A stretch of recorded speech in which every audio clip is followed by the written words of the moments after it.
Everybody, welcome back to my channel infinite vitality vibes. मैं हूं आपकी हेल्थ कोच मीनू। आज हम बात करेंगे ऐसे छोटे मोटे ट्रिक्स के बारे में जिसको इंकॉर्पोरेट करने से हम अपने ब्लड में शुगर स्पाइक को कंट्रोल कर सकते हैं। हमारा जो खाना है उसमें देखिए मेन दो कंपोनेंट होते हैं, मैक्रोन्यूट्रिएंट्स होता है, माइक्रोन्यूट्रिएंट्स होता है। मैक्रोन्यूट्रिएंट्स में मेजरली आपके कार्बोहाइड्रेट्स, प्रोटीन और फैट्स आते हैं। माइक्रो में आपका मिनरल्स एंड वाइटामिन आते हैं। आज हम लोग कार्बोहाइड्रेट्स के बारे में बात करने वाले हैं। कार्बोहाइड्रेट से ही हमको मेजर जो बॉडी को जो एनर्जी मिलती है वो कार्ब से ही मिलती है। क्यों? क्योंकि कार्ब्स का जो ब्रेकडाउन होता है बॉडी में वो ग्लूकोज में होता है। जैसे प्रोटीन का ब्रेकडाउन अमाइनो एसिड में होता है, फैट का ब्रेकडाउन फैटी एसिड में होता है, ऐसे कार्बोहाइड्रेट्स का ब्रेकडाउन ग्लूकोज में होता है, जिससे हमको एनर्जी मिलती है। अब इसको हम कैसे कंट्रोल कर सकते हैं? देखिए, किसी भी खाने का अगर जीआई हाई होगा, जीआई बोलते तो ग्लाइसेमिक इंडेक्स, अगर किसी भी खाने का जीआई हाई होगा तो वो बॉडी में बहुत जल्दी जल्दी डाइजेस्ट होता है, मतलब बहुत जल्दी जल्दी ग्लूकोज बॉडी में रिलीज होता है, जिसकी वजह से हमारा शुगर लेवल एकदम स्पाइक कर जाता है। अगर जीआई लो होगा खाने का तो वो डाइजेस्टिंग जो उसका प्रोसेस हो जाता है डाइजेस्ट करने वो स्लो हो जाता है। स्लो हो जाता है मतलब धीरे धीरे शुगर रिलीज होगी बॉडी में, तो स्पाइक नहीं आएगा वो एकदम से। जो स्पेशली डायबिटिक पेशेंट के लिए ये बहुत डेंजरस हो जाता है अगर शुगर स्पाइक एकदम से आ जाता है, क्योंकि स्पाइक आएगा तो ड्रॉप भी एकदम से ही आएगा। फिर देखिए, मैं आपको ज़्यादा नहीं 5 बहुत ही ईजी सिंपल ट्रिक्स बताती हूँ। सबसे पहली चीज़, जब आप अपना चावल बॉईल कर रहे हैं उसमें 1 चम्मच विनेगर डाल दीजिए बॉईल करने के टाइम। विनेगर का जो एसिडिक नेचर होता है वो चावल की जीआई को कंट्रोल करता है। जब वो बॉडी में शुगर रिलीज करेगा तो वो स्लो रिलीज करेगा। Very simple. सेकंड है, आप चावल को ठंडा करके खाइए। मतलब जितना आपका स्टार्च होता है ना, अगर जैसे चावल में स्टार्च होता है, अगर आप उसको ठंडा कर देंगे, मतलब आपने उसको बॉईल कर लिया, उसके बाद आप उसको अगर रेफ्रिजरेट कर देंगे ना कुछ घंटे के लिए, तो उसमें रेजिस्टेंट स्टार्च बन जाता है, जिसकी वजह से जब आप उसको खाते हैं, कंज्यूम करते हैं, तो उसका वो धीरे धीरे फिर रिलीज होता है बॉडी में। तो वो जो शुगर रिलीज करेगा धीरे धीरे रिलीज करेगा। एक्चुअली ये जो ट्रिक है ये एप्लीकेबल है आपके बाकी के स्टार्ची फूड पे भी। फॉर एग्जाम्पल, आप पोटेटो भी अगर आप अपनी डाइट में इंक्लूड करना चाहते हैं तो आप ये ट्रिक पोटेटो के साथ भी कर सकते हैं।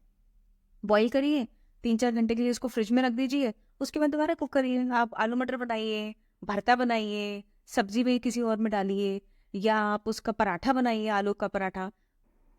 थर्ड पॉइंट है कि आप अपने चावल को जब पका रहे हैं तो जब उसमें थोड़ी सी बाइट रह जाती है ना, उसी टाइम उसको ड्रेन कर दीजिए। बाइट रह जाती है मतलब जैसे इटालियन कुजीन में होती है ना, अल्डेंटे, मतलब उसमें थोड़ी सी बाइट रहनी चाहिए, जैसे पास्ता में भी हम वो रखते हैं।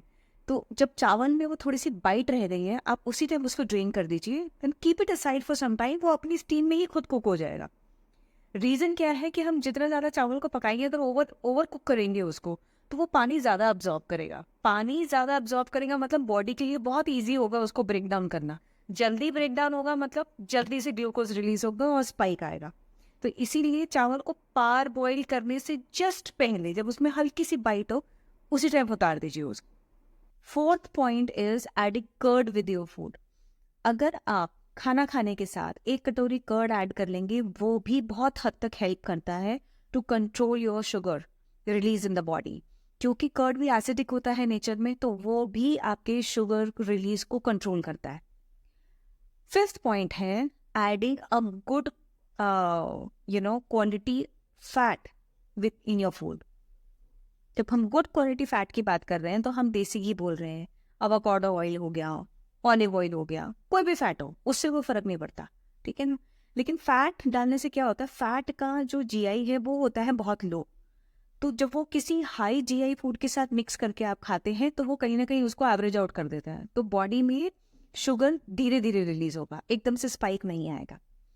लेकिन इसके साथ एक इंपॉर्टेंट चीज और है कि आप फैट अपने खाने में किस टाइम पे इंट्रोड्यूस कर रहे हैं। देखिए, कौन सा फैट इंट्रोड्यूस कर रहे हैं वो तो जरूरी है, it should be good quality fat, लेकिन उसकी टाइमिंग भी जरूरी है। मतलब आप अगर उसको गर्म कर रहे हैं फैट को, तो थोड़ा सा दिक्कत वाली बात है। देखिए, जब आप कोई जैसे घी है फॉर एग्जाम्पल, घी जब गर्म होता है तो उसके लिपिड स्ट्रक्चर में चेंजेस आते हैं।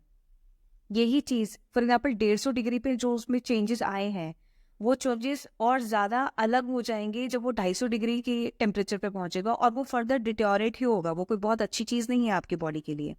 तो जितना आप प्योर फॉर्म में उसको खाएंगे वो आपकी बॉडी के लिए अच्छा है, उसको हीट करके नहीं खाएंगे वो आपके लिए ज़्यादा अच्छा है, क्योंकि उसके मॉलिक्यूलर स्ट्रक्चर जो है वो चेंज हो जाते हैं फैट के। तो हम जब बोलते हैं कि चपाती पे घी लगा के खाओ, या दाल चावल जब खा रहे हो तो ऊपर से घी डाल के खाओ, इसीलिए बोला जाता है बिकॉज वो आपके फूड के जीआई को कंट्रोल करता है। बाकी के जो फूड है उनके कॉम्बिनेशन में जब वो आता है तो वो ओवरऑल आपके उस मील के जीआई को स्लो डाउन कर देता है, और लो कर देता है, तो बॉडी में शुगर रिलीज जो है वो स्लो हो जाता है। लेकिन जब आप ये देख रहे हैं कि हम रोटी बनाते हैं, फॉर एग्जाम्पल हम रोटी के ऊपर घी लगा के खाते हैं, और उसी तरफ हम दूसरी तरफ हम पराठा बना रहे हैं जिसके ऊपर घी लगा के खाते हैं, but roti is healthier. Y?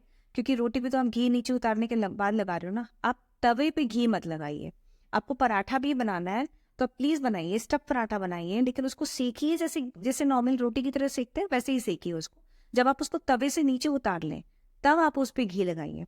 तो घी को एक्सेसिव हीट या एक्सेसिव टेम्परेचर पे मत यूज करिए।